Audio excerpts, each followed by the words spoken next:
Welcome back to Movie Recaps. Today I will show you a sci-fi thriller film from 2011 titled Limitless. Spoilers ahead. Watch out and take care. There's loud banging on a metal door, leading to a fancy apartment with boxed up belongings.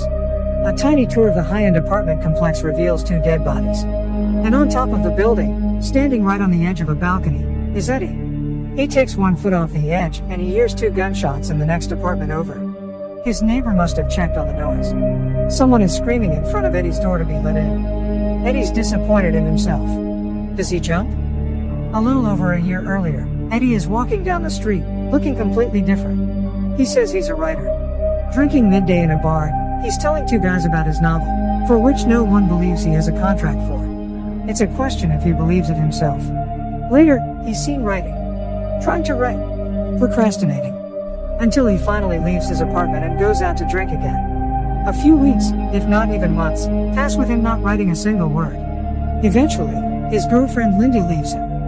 Eddie thinks it's out of the blue, but she clearly doesn't. He gets ready to propose to her, but she reminds him of the last time he was married, to Melissa. That marriage didn't work out that well. Later, he's walking home, feeling bad about himself in general, when he sees his ex-brother-in-law, Vernon. Eddie's not excited to see him. After a little chit-chat, where they both lie to each other a bit about what they're doing, Vernon convinces him to have a drink together. They go to a bar and he tells him about how Melissa is doing. Then they start talking about Eddie's creative problems and Vernon suggests he can help him. He shows him the drug he's selling. It's some kind of magic designer drug that supposedly can help you access your whole brain. Eddie doesn't think it can help him. Vernon needs to leave, so he gives him his business card and a sample of the expensive drug for free. On his walk home, Eddie is still wallowing in self-loathing when he decides to take the drug. He walks into his building and immediately runs into his landlord's wife Valerie, who hates him, as she's screaming at him. His mind is racing, wondering about the effects of the drug, when it finally hits. Suddenly, he starts noticing everything that he previously wouldn't have. The little things all around him, the little things about her. At one point, he asks her what's wrong, catching her off guard. They start talking about her studies, as he begins accessing different memories in his mind that he didn't even know he remembered. He offers to help with her essay as she starts warming up to him. And when the essay is done, they have intercourse. He walks into his apartment and suddenly realizes how filthy and disgusting it is. So he starts cleaning and fixing it up, putting everything in its place, until it looks like an actual place someone would live in. The drug has made his mind perfectly clear. So he does the one thing he knows he should be doing with a clear mind, writing. And this time, he's actually doing it. The next morning, Eddie wakes up and feels that the drug has completely wore off. The good news is that he still has the pages he's written from his novel, so he goes to see his publisher. Eddie asks her to read the unfinished manuscript and promises to return the advance if she doesn't like it. As soon as he gets home, he has 3 new messages from her, saying that what she read was brilliant. Eddie thinks to call her back, but instead goes to see Vernon. He opens the doors for him, looking like someone has roughed him up, and lets him in reluctantly. Vernon knows why he's there and tells him that he'll give him more of the drug, but that first he has to run some errands for him. Eddie goes to get his dry cleaning and pick up some breakfast, but when he comes back he finds the apartment door open. The place is completely ransacked and Vernon is on his couch. Eddie walks over and sees that he's dead. He immediately calls the police and while he waits for them to get there, he realizes that the people that were apparently looking for the drugs never found them. So he gets to looking for himself. Eddie ultimately finds the drugs, as well as Vernon's black book and some money. Suddenly the police are at the door. Later, he's being questioned in a police station. The detective is suspicious of Eddie and his story. Melissa calls the detective's desk and asks to speak to Eddie. She tells him that she doesn't want him at Vernon's funeral and that she'll call him when all of it is over. Eddie leaves the police station, paranoid that he's being followed. He gets home, counts the money and takes 1 tablet, which kicks off a montage of him completely rediscovering himself and the power of the drug. First, he gets a haircut and new clothes, finishes his novel and delivers it to his publisher. He learns the piano in 3 days and also learns to speak new languages with little effort, then uses them to pick up women. Suddenly, he can use math to win at poker. He knows what combination of drugs his aunt with cancer needs. He can talk business with Wall Street types and impress everyone with his wit. He even gets an offer to work for one of them. Eddie makes new friends, rich ones with private jets and poolside manors that he vacations with. But he starts getting reckless and he needs more and more adrenaline rushes. At some point, he has an epiphany of what he needs to do and it's not writing. We see him back at his apartment, looking at the trade numbers and taking the drug. He needs money for what he wants to do, and investing in trades isn't enough.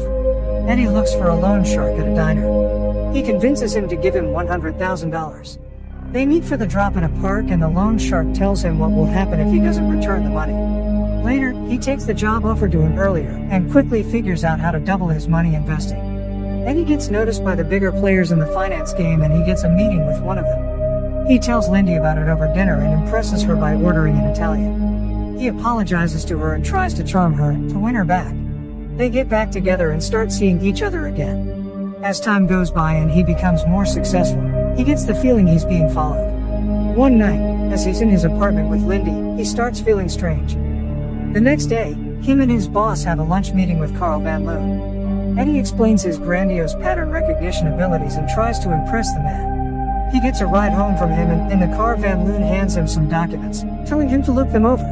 When they reach his place, Eddie gives him an evaluation of what he's read.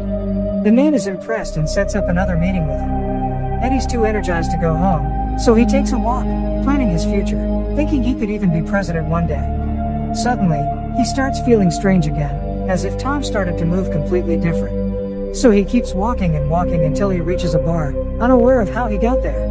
Then he's at a party with one girl and next in a hotel with another. He thinks he's being followed. Later he starts a fight in the subway, realizing that he's learned how to fight just by watching kung fu movies and boxing on TV. He runs throughout the city and suddenly finds himself on top of a bridge, where he stops, without being able to recall the last 18 hours of his life. Eddie wakes up the next day feeling horrible. He decides not to take another tablet and tries to go through the documents sent to him by Van Loon, but they seem illegible. Eddie goes to the meeting sober and unprepared. Van Loon keeps asking him questions expecting high-level answers from him, but all Eddie can focus on is the TV, where the news are reporting that the woman he was in the hotel with is dead. He leaves the meeting abruptly. When he gets home, the phone rings. It's Melissa. He asks her to meet him later that day. Eddie remembers Vernon's black book and starts calling the people from the list. Everyone on the list is either dead or terribly sick. The last number he dials belongs to the man who followed him and who's sitting on the same bench with him. Eddie sees him and runs, as the man chases after him. He finally looses him by going inside a cab. He meets with Melissa and she tells him that she had also been on the drug and barely made it out alive when she stopped using it. She notices that he's been taking it too and tells him to go off it slowly, otherwise it could be lethal. Eddie keeps getting worse as he comes back home, where the loan shark is waiting for him. The man takes his last tablet and ingests it. As Eddie is grabbing the money he owes him from the bank, the man seems unaffected by the drug. Eddie gives him his money and he says he feels great, but there are no noticeable changes to his intelligence yet. Later, Eddie stumbles into Lindy's office. He tells her everything and asks her to get him the drugs he's hidden in her apartment. Lindy gets there and finds them easily, but as she's getting back to the office she calls Eddie and tells him that there is a man following her. Her cab gets stuck in traffic and the man is seen coming up to her. Eddie tells her to run and the man chases after her too. Lindy runs into a park and asks two guys to help her. The man walks up to them and stabs them both as she runs away again. Lindy hides and calls Eddie, tells him that she's stuck and afraid. He tells her to take one of the tablets and she does it. Suddenly the drug takes effect on Lindy too. She goes through the same thing Eddie did when he first took it and instantly starts running away, knowing exactly what to do. The man follows her every step, until she incapacitates him and escapes. Lindy gets to Eddie and gives him a tablet. They check into a hotel together. The following morning Lindy is getting ready to leave and Eddie tries to persuade her that he'll get on track. But, after taking the drug herself, she disagrees. He sees the good sides of the drug, while she is scared of it. Eddie tells her that he will eventually get off the drug, but she leaves regardless. Eddie sees the loan shark waiting for him and he goes up to her. The man wants more drugs, so he gives him a few to hold him over. Later, he hires two bodyguards that follow him everywhere and he goes to see Van Loon. Eddie apologizes about the meeting, explaining he was sick, but he had already won the man over before, so Van Loon still gives him the job. He brokers the biggest merger in history for Van Loon and gets back on his feet. Not waiting around until his stash of the drug runs out, he goes to a chemist and tells him that he'll give him $2 million if he recreates it in 6 months. While Eddie's having lunch one day, the detective comes to see him. He tells him that he's been identified as the man running out of the hotel when the young woman was killed. So, Eddie hires the top lawyer to bail him out. Later, he's at a big meeting for the merger with Van Loon, when he notices that one of the men, Atwood, from the opposing side is sick. They will reconvene to sign the contract the next day. After the meeting, Eddie talks to Van Loon and he threatens him not to make him his competition, explaining that whatever makes him look good at his job is a gift, not something earned through hard work. Eddie goes back to the hotel, finding his room trashed. He buys the fancy apartment that was seen in the beginning of the film. Later, he runs into the loan shark again, who's completely transformed. He tells Eddie to bring him more tablets or he'll tell his boss about his trouble with the police. The next day, Van Loon and Eddie are waiting for Atwood to come in and sign the documents for the merger. When he doesn't show up, his wife comes to their offices to tell them that he's sick, but as soon as he's better he will sign the contract. The two of them walk her out, and as she's going into the car, Eddie sees that the man who's been following him is getting inside the car with her. Her husband was sick because of the drug.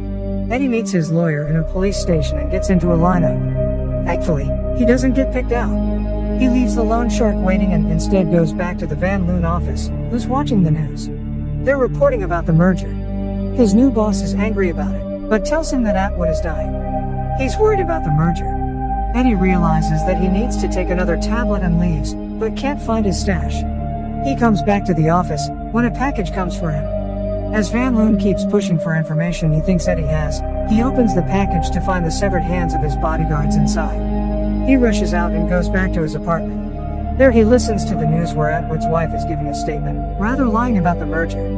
Her lawyer takes over the interview, which is also his lawyer. The doorbell rings, and it's the loan shark, asking him to open the door. Next, Eddie is seen standing on the edge of his balcony. He doesn't jump. He tries to remember where he could have left one more tablet and scrambles to find one. When he does, he ends up dropping it in the same moment that the loan shark walks into his apartment. His goons grab Eddie and sit him down, as he explains that he uses the drug dissolved in a solution and injected through a vein. He shoots up and tells his men to find Eddie's stash, while he tortures him for the information. The goons are trying to open up his safe, so they don't hear when Eddie stabs their boss as he leans over. He kills him, and drinks his blood to get a fix of the drug. It works, so he knows how to fight off the goons. He takes down one of them and then the other. Meanwhile, Atwood dies at the hospital. Eddie goes there and is seen sitting down next to the man who followed him. Later, the same man helps him find more drugs in the apartment of the lawyer, who took Atwood's stash for himself. 12 months later, Eddie has a book out and is running for the Senate. Van Loon is waiting in his office. They chat a little, but Van Loon tells him that he knows about the drug. He tells him that he shut down his lab that morning and that he can supply him with the drug in the future if he agrees to work for him. They leave the office to get lunch together, but Eddie refuses to get in the car as well as work with Van Loon. Eddie tells him that he learned how to change the drug, how to get off it while keeping all of the positive effects. He can see everything, he's unstoppable. Eddie refuses any possibility to work with Van Loon and sends him on his way. He walks to a restaurant and meets with Lindy there. Make sure to subscribe and turn on notifications so you can watch more videos like this. Thanks for watching.